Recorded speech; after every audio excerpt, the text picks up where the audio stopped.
'87 Alfa Romeo Giulia Sprint Veloce GT. Again, quite a rare car.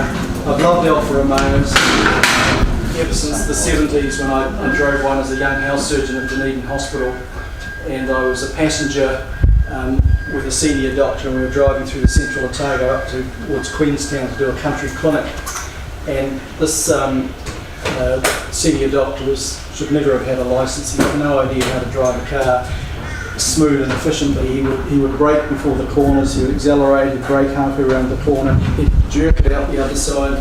And the upshot was he rolled the car, doing exactly that with us in it.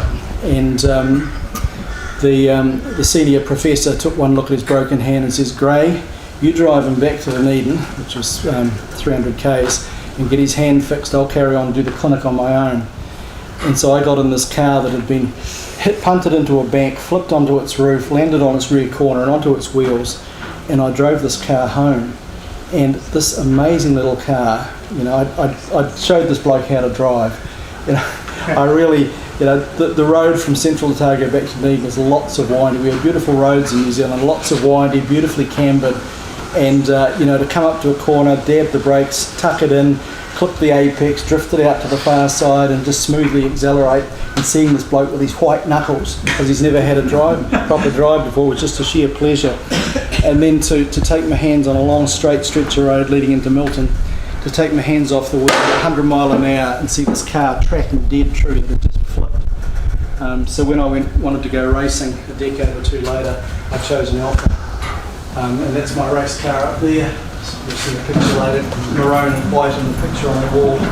I had 10 years of classic racing in an Alfa with a really race-prepared motor, but you never had to do anything else to them. They came out, one of the first cars with four-wheel disc brakes, 5-speed gearbox, twin overhead cam. Just a lovely, lovely car.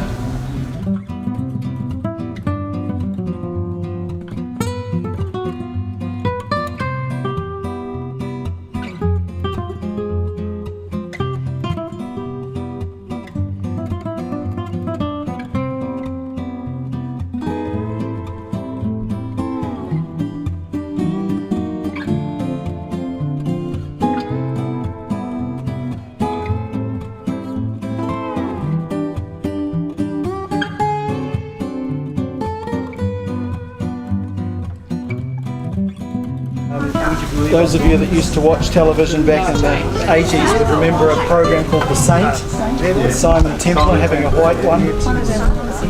That kind of put Volvo on the map as far as getting rid of the stuff. Probably one of the sexiest little coupes that Volvo's ever made. Some of their new ones are quite nice, but this is quite iconic. It's just arrived on Friday.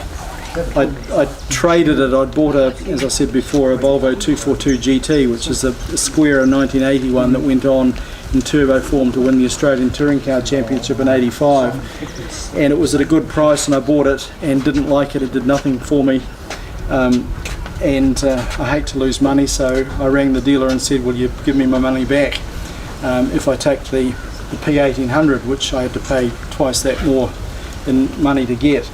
But it's a model I've always liked. I've just been waiting for the right one. I don't think I've still found the right one. This one's a little bit scruffy inside, but I think I'll just take it on as a challenge and redo the interior. It's got unoriginal seats from an earlier Volvo.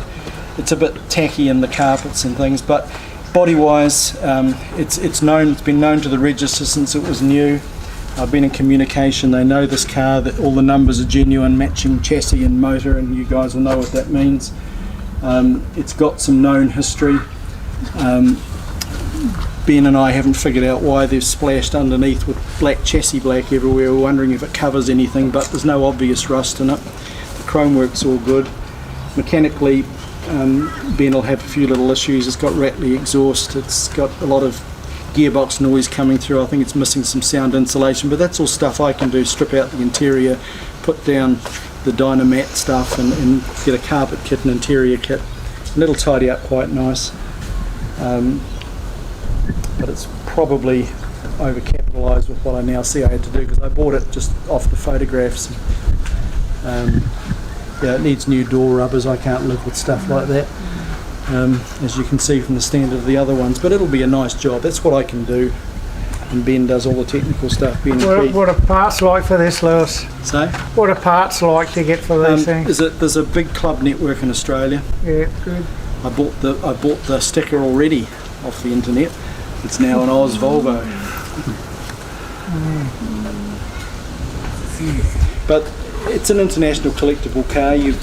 My policy always is thinking of them. I'm passionate about cars, and as you see, I've got a lot of different types. Some people say Lewis can't make up his mind what he wants. I like them all. I like everything. And if I find something I bought I don't like, I will settle that.